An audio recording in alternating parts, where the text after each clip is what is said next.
मेरी चाची बहुत खूबसूरत थी। मैं उनके यहाँ नौकरी करता था। वह इस कदर खूबसूरत थी कि मेरे दिलो दिमाग में उनकी खूबसूरती ने अपना घर बना लिया था। मैं हर वक्त उनके खूबसूरती को देखते रहता। उनका वह गोरा सा बदन देखकर मेरे मन में जज्बात मचलने लगता। जब एक रात को मैं अपने कमरे में सो रहा था, तभी चाची मेरे कमरे में आ गई।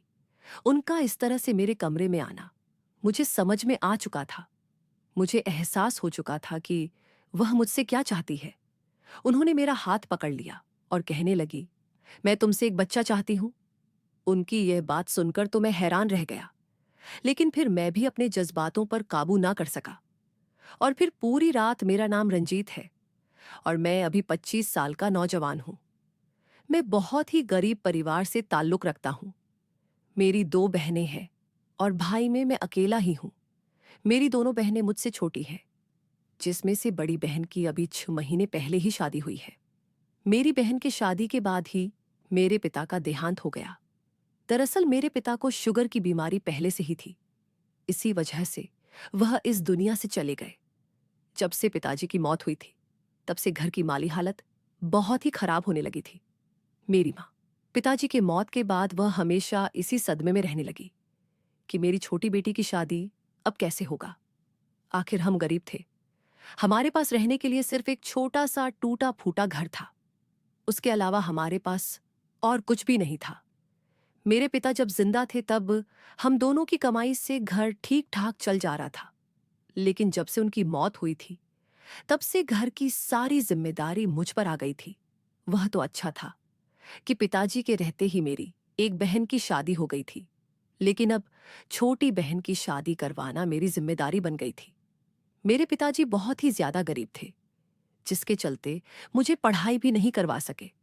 मैं पढ़ना चाहता था, लेकिन उस वक्त मेरा उतना ज्यादा पढ़ने की हैसियत नहीं था। मैं सिर्फ गांव के स्कूल में ही 5वीं कक्षा तक की पढ़ाई कर पाया था।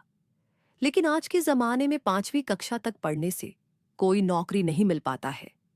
आज जो उच्च शिक्षा लेकर बैठे हैं, जब उन्हें नौकरी नहीं मिल पा रहा है, तो मुझ जैसे 5वीं कक्षा तक पढ़ाई करने वालों को क्या नौकरी मिलेगा? मुझे तो मजदूरी ही करनी थी, तो वो चाहे कहीं भी करूं। मेरी मां परेशान थी कि मेरी छोटी बहन की शादी कैसे होगा। आजकल तो बिना दहेज के शादी होना बहुत ही मुश्किल है। मैं अपने गांव में ही रहकर इधर उधर मजदूरी कर लेता था, लेकिन गांव में उतने पैसे नहीं मिल पाते थे। उस वक्त मैं यह सोच नहीं पा रहा था कि मैं क्या करूं। मुझे कुछ दिखाई नहीं दे रहा था। मैंने देखा कि मेरी मां अब दूसरे के घरों में काम करने जाने लगी थी, जिसे देखकर मुझे और भी ज्यादा बुरा लगने लगा था, क्योंकि मैं काम करने के लायक था और मेरे रहते हुए मेरी को दूसरे के घरों में काम करने पड़े। यह बात मुझे बहुत तकलीफ देती थी। फिर मैंने फैसला कर लिया कि शहर में जाकर कोई नौकरी करूंगा, क्योंकि अब मुझे घर को अकेले ही संभालना था और छोटी बहन की शादी भी करना था। अगले दिन जब मैं अपने ही पास वाले गांव में काम करने गया, तो वहां मेरा एक दोस्त मिला। मैंने उससे अपनी समस्या बताई। मैंने कहा कि मुझे शहर में नौकरी करना है, लेकिन मैं तो ज्यादा पढ़ा लिखा नहीं हूं। तब उसने मुझे बताया कि मेरे एक चाचा हैं, जो शहर में एक बड़ा सा घर बनाकर वहीं रहते हैं। मेरे दोस्त ने बताया कि मेरे चाचा को एक आदमी की जरूरत है, जो घर का सारा काम कर सके। अगर तुम कहो तो मैं उनसे बात करके तुम्हें वहां भेज देता हूं। वहां तुम्हें रहने और खाने की भी सुविधा मिल जाएगा। शहर में इससे ज्यादा क्या चाहिए? अगर रहने खाने की सुविधा मिल जाए तो वहां रहना बहुत आसान हो जाता है। उसकी यह बात सुनकर के मैं उसे हां कह दिया।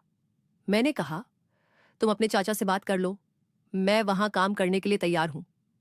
उसने फौरन अपने चाचा के पास फोन करके बात कर ली। वह सब कुछ बता दिया और मैं भी खुशी से अपने घर आ गया। घर आने के बाद मैं भी अपने मां से शहर जाने की बात कर लिया। इस बात से मां तैयार हो गई। मैं अगले ही दिन अपना कुछ सामान बांधकर शहर के लिए निकल गया। मेरे दोस्त ने मुझे वहां का पता लिखकर दे दिया था। मैं उसी पते पर पहुंच गया। जब मैं दरवाजे पर पहुंचकर घंटी बजाया, तो कुछ पल में घर का दरवाजा खुल गया और मेरे सामने एक बहुत ही खूबसूरत औरत खड़ी थी। उसकी उम्र यही कोई 27 या 28 साल के आसपास होगी।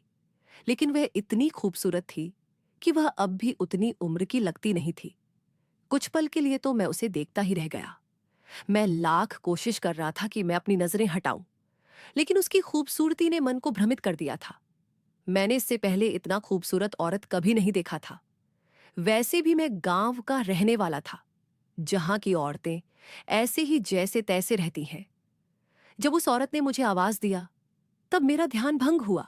वह कहने लगी, जी कहिए, क्या काम है आपको? मैंने कहा कि मेरा नाम रंजीत है और मैं गांव से यहां काम के लिए आया हूं। मेरे दोस्त ने रमेश चाचा जी से मेरे बारे में बात किया था, इसलिए मैं यहां आया हूं। वह मुझे घर के अंदर आने को कहा। फिर रमेश चाचा को आवाज लगाई। थोड़ी ही देर में चाचा जी आए और कहने लगे, बा वह तुम ही हो जिसके बारे में मुझे विजय ने बताया था?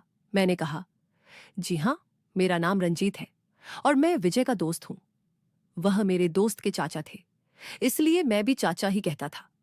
चाचा जी ने मेरा परिचय उस औरत से भी करा दिया। उन्होंने कहा कि यह तुम्हारी चाची है और मेरी पत्नी शिला। चाचा जी ने मुझे अपना घर का सारा काम समझा दिया और कह दिया, सब काम वक्त पर हो जाना चाहिए। फिर उन्होंने मुझे रहने के लिए एक कमरा दे दिया। मैंने अपना सामान ले जाकर कमरे में रख दिया और फिर मैं अपने काम पर लग गया। मैं बहुत खुश था कि मुझे इतना अच्छा काम मिला था और रहने खाने की सुविधा अलग से थी। मैं ठान लिया था कि मैं मन लगाकर यहां काम करूंगा और कभी भी चाचा जी को कोई शिकायत का मौका नहीं दूंगा। मैं चाची को देखकर कभी कभी सोचता था कि काश मेरा भी इतनी ही सुंदर लड़की से शादी हो। मैं घर के काम में ध्यान देने लगा। चाची मुझे रोज सुबह सामान लाने बाजार भेज देती। मैं बाजार से सामान लाकर उन्हें दे देता। फिर मैं घर के दूसरे काम में लग जाता। मैंने चाची से भी कह दिया था कि कोई भी काम हो तो मुझे आवाज दे दे, मैं फौरन से उसे कर दिया करूंगा। उस बड़े से घर में मुझे काम करके बहुत ही अच्छा लग रहा था। साथ ही साथ मुझे इतनी खूबसूरत चाची को देखने का मौका भी मिल गया था।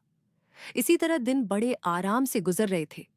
उस घर में काम करते हुए 2 महीने कैसे बीत गए पता ही नहीं चला। अब चाची भी मुझसे अब खुलकर बातें करने लगी थी। मैं भी यही चाहता था कि चाची से मेरी अच्छी दोस्ती हो जाए, क्योंकि वह इतनी खूबसूरत थी कि मैं उन्हें देखे बिना रह नहीं पाता था। जब उनसे थोड़ी बातें होती थी तब मैं बहुत अच्छा महसूस करता था, क्योंकि वह बातें भी बहुत प्यारी प्यारी करती थी। उनके बात करने का लहजा बहुत ही कमाल का था। आज तक किसी ने मुझसे ऐसे लहजे में बात नहीं किया था। मैं उनके इस तरह की बातों से बहुत खुश होता था। अब मैं जब सोता था तब चाची का खूबसूरत चेहरा मेरे सामने ही नजर आता था। ऐसे लगता था जैसे उस वक्त चाची मेरे साथ होती थी। मैं बार बार कोशिश करता कि मैं उनके बारे में ऐसा ना सोचूं, क्योंकि मैं उनका नौकर हूं, भले ही वह मेरे दोस्त के चाची हैं। एक दिन सुबह सुबह चाचा घर पर नहीं थे। मैं हॉल की सफाई कर रहा था। तभी चाची बाथरूम से नहाकर निकली। उस वक्त वह गाउन पहनी हुई थी। उस वक्त तो मुझे ऐसा लग रहा था जैसे चाची ने मेरे दिल पर अपनी खूबसूरती से जानबूझकर प्रहार कर रही हो। लेकिन मैं अपनी नजरें झुका लिया और अपने काम पर ध्यान देने लगा, क्योंकि मैं तो एक नौकर था और मुझे बड़ी मुश्किल से अच्छा काम मिला था। इसलिए मैं किसी भी हाल में अपना नौकरी गंवाना नहीं चाहता था। एक दिन मैंने देखा कि चाची अपने कमरे में बैठकर रो रही थी, लेकिन मुझे उनसे पूछने की हिम्मत नहीं थी। मैंने सोचा कि पता नहीं उन्हें बुरा लग जाए, वह ये कह दे कि नौकर होकर हमारे घरेलू मामले में ना पड़ो। अगर ऐसी बात उन्हें सच में कह दिया तो मुझे बहुत बुरा लगेगा और मैं किसी के घरेलू मामले में पढ़ना भी नहीं चाहता था। लेकिन अब यह हर रोज होने लगा था। चाची अपने कमरे में बैठकर रोती रहती। मैं यह भी देख रहा था कि चाचा जी भी अब अक्सर घर पर अपने कमरे में ही रहने लगे थे। मुझे इस बात ने बहुत हैरान कर दिया था। मैं समझ नहीं पा रहा था कि यह सब हो क्या रहा था। अचानक खिलखिलाने वाली चाची ऐसे क्यों रोती रहती है और चाचा भी अब घर में रहने लगे हैं। यह दोनों की हालत देखकर मैं बहुत परेशान हो गया था, क्योंकि अगर घर के मालिक और मालकिन ज्यादा परेशान रहने लगे तो फिर नौकर को तो चिंता हो ही जाती है। एक दिन जब चाचा अपने कमरे से बाहर निकले तो उन्हें देखकर मैं पूरी तरह हैरान हो गया। आखिर उनका शरीर भी एकदम से कमजोर होते जा रहा था। उधर चाची के चेहरे से भी हंसी गायब हो गई थी। आखिर माजरा क्या था, कुछ समझ में नहीं आ रहा था। मैं जब से इस घर में आया था, तब से चाची का चेहरा बिल्कुल ही खिलखिला हुआ ही देखा था, लेकिन उनका चेहरा अचानक से मुरझा गया। यह सब देखकर मैं बहुत परेशान रहने लगा था। मुझे पूछने की भी हिम्मत नहीं हो रहा था। मैं सोचता था कि एक नौकर होकर उनकी आपसी मामले के बारे में कैसे पूछूं। एक रात जब मैं अपने कमरे में लेटा हुआ था, कमरे में हल्की रोशनी वाली लाइट जल रही थी। उस वक्त मुझे नींद भी नहीं आ रहा था। मैं चाची के बारे में ही सोच रहा था, क्योंकि चाची को जब से देखा था तब से उनके लिए मेरे दिल में एक अलग ही जगह बन गई थी। लेकिन मुझे नहीं पता था कि मेरा जिंदगी में सचमुच ही ऐसा कुछ होने वाला था। उस वक्त मैं इन्हीं सब सोचों में गुम था। तभी चाची मेरे कमरे में आ गई और मेरे पास बैठ गई। यह देखकर मैं एकदम से चौंक गया। मैंने सोचा, क्या बात हो गया है, आज अनाक से चाची मेरे कमरे में क्यों आई है? तभी चाची कहने लगी कि रंजीत, मैं तुमसे कुछ चाहती हूं। तुम मुझे निराश मत करना, क्योंकि मैं तुम्हारे पास बड़ी उम्मीद लगाकर आई हूं। उनकी इस तरह की बातें सुनकर मैं हैरान था। मुझसे चाची को ऐसा क्या चाहिए जो इस तरह से कह रही हैं? तभी चाची ने मेरा हाथ पकड़ लिया और कहने लगी, रंजीत, मुझे तुमसे एक बच्चा चाहिए। यह बात सुनकर कर तो मैं बिल्कुल ही बौखला सा गया। मुझे समझ नहीं आ रहा था कि आखिर आज चाची को हो क्या गया है। मैंने कहा कि ये आप क्या कह रही है? आपको मालूम है, आप मुझसे कोई सामान नहीं मांग रही हैं कि मैं लाकर दे दूं। मैंने कहा, आप मेरी मालकिन है, मैं आपके साथ यह सब कैसे कर सकता हूं? अगर चाचा जी को यह सब पता चलेगा तो वो मुझे नौकरी से निकाल देंगे। लेकिन मैं यह नौकरी छोड़कर जाना नहीं चाहता, क्योंकि मेरे ऊपर बहुत सारी जिम्मेदारी है। चाची कहने लगी, अब तुम्हारे चाचा इस काबिल नहीं है कि वे मुझे बच्चा दे सके। उनकी इस तरह की बातें सुनकर मुझे समझ में नहीं आ रहा था। मैंने कहा कि ऐसा क्या हुआ है चाचा को जो वह बच्चा पैदा नहीं कर सकते? मेरी बात सुनकर वह रोने लगी और कहने लगी, रंजित, क्या तुम्हें पता है कि घर में क्या चल रहा है? मैंने कहा कि नहीं, मुझे तो नहीं पता। वह कहने लगी, तुम इस घर में काम रहे हो तो तुम पूछ भी नहीं सकते कि तुम्हारी चाची इतनी परेशान क्यों है? मैंने कहा, हाँ, परेशान तो मैं देख रहा हूं, लेकिन मैं एक नौकर हूं और आपके आपसी मामले में पड़ना नहीं चाहता था, क्योंकि मैं सोच रहा था कि कहीं आपको बुरा ना लग जाए। तभी मैंने चाची से कहा कि आखिर बात क्या है, मुझे आप पूरा बात बताएं। चाची कहने लगी, मेरी और तुम्हारे चाचा की अपनी पस की शादी की थी। जब तुम्हारे चाचा शहर में नौकरी करते थे, तो वहीं मेरी मुलाकात उनसे हुई थी। उस वक्त रमेश का व्यवहार मुझे बहुत पसंद था, क्योंकि वह एक सीधे और सरल स्वभाव के थे। फिर हम दोनों में रोज मुलाकातें होने लगी और यही मुलाकात प्यार में बदल गई।